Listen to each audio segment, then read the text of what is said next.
सलाम दोस्तों, आप देख रहे हैं हिंदुस्तानी मीडिया। बिहार की राजनीति में अगर कोई सबसे दिलचस्प रिश्ता रहा है तो वो हैं नीतीश कुमार और लालू प्रसाद यादव का। कभी घोर प्रतिद्वंदी, कभी घनिष्ठ सहयोगी और फिर से एक दूसरे के खिलाफ। आखिर इन दोनों दिग्गजों के रिश्ते में ऐसा क्या है कि यह दोस्ती और दुश्मनी के बीच झूलती रहती है, और 2025 के विधानसभा चुनाव में इसका क्या असर पड़ेगा, आइए जानते हैं इस रिपोर्ट में। पहला अध्याय, दोस्ती की पहली शुरुआत 1970 से 1994 के बीच। बिहार की राजनीति में लालू और नीतीश की दोस्ती की शुरुआत 1970 के दशक में हुई, जब दोनों जेपी आंदोलन में एक साथ कंधे से कंधे मिलाकर लड़े।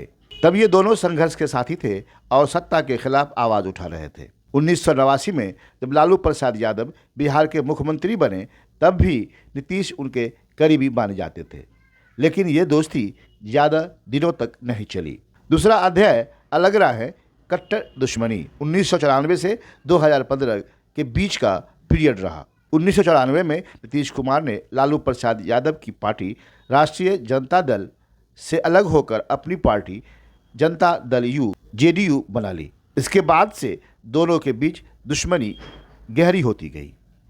2005 में नीतीश कुमार पहली बार मुख्यमंत्री बने और उन्होंने बिहार में सुशासन का नारा दिया। उनके शासन को लालू के जंगल राज के मुकाबले बेहतर माना गया।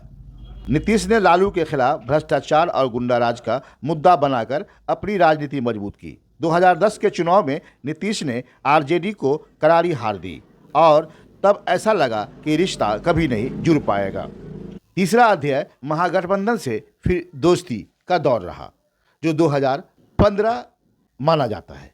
लेकिन 2015 के बिहार विधानसभा चुनाव में एक नया मोड़ आया। बीजेपी के खिलाफ लड़ने के लिए लालू और नीतीश फिर से एक साथ आ गए और महागठबंधन आरजेडी जेडीयू कांग्रेस बनाकर चुनाव लड़ा। इस गठबंधन में बीजेपी को हराकर सत्ता में वापसी की और नीतीश फिर मुख्यमंत्री बने। मगर ये दोस्ती भी ज़्यादा दिनों तक नहीं चली। 2017 में जब लालू प्रसाद यादव के परिवार पर भ्रष्टाचार के आरोप लगे तो नीतीश ने अचानक इस्तीफा देकर फिर से बीजेपी से हाथ मिला लिया और इस तरह दोनों की दुश्मनी फिर से शुरू हो गई।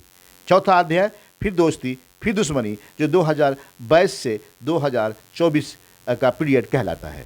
2022 में नीतीश कुमार ने एक और बड़ा दांव खेला। उन्होंने बीजेपी से गठबंधन तोड़कर फिर से आरजेडी के साथ हाथ मिला लिया और लालू के बेटे तेजस्वी यादव को डिप्टी सीएम बना दिया।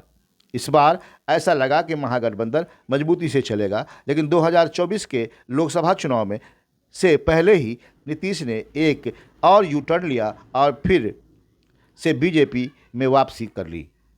इससे आरजेडी और जेडीयू के बीच की दरार और गहरी हो गई। अब 2025 का चुनाव क्या कहता है? अब सवाल ये है कि 2025 के बिहार विधानसभा चुनाव में इस दोस्ती दुश्मनी का क्या असर पड़ेगा। जेडीयू अब फिर से बीजेपी के साथ है, जबकि आरजेडी अपनी ताकत बचाने की कोशिश में जुटा है। लालू प्रसाद यादव के बेटे तेजस्वी यादव अब पार्टी के प्रमुख चेहरे हैं, लेकिन क्या ये अकेले नीतीश और बीजेपी के खिलाफ जीत पाएंगे? क्या बिहार की जनता नीतीश कुमार के बार बार पाला बदलने से नाराज होगी, या फिर वे इसे उनकी स्मार्ट पॉलिटिक्स मानेंगे? निष्कर्ष, बिहार की राजनीति का सबसे दिलचस्प खेल नीतीश और लालू की राजनीति किसी फिल्मी स्क्रिप्ट से कम नहीं। कभी दोस्ती, कभी दुश्मनी, इनका रिश्ता बिहार की राजनीति का सबसे बड़ा रहस्य है। अब देखना यह है कि 2025 के चुनाव में कौन बाजी मारता है, लालू का परिवार या नीतीश की सियासत। आपको क्या लगता है, बिहार की जनता इस बार किसको वोट देगी? हमें कमेंट में बताइए और हिंदुस्तानी मीडिया को सब्सक्राइब करना न भूलें।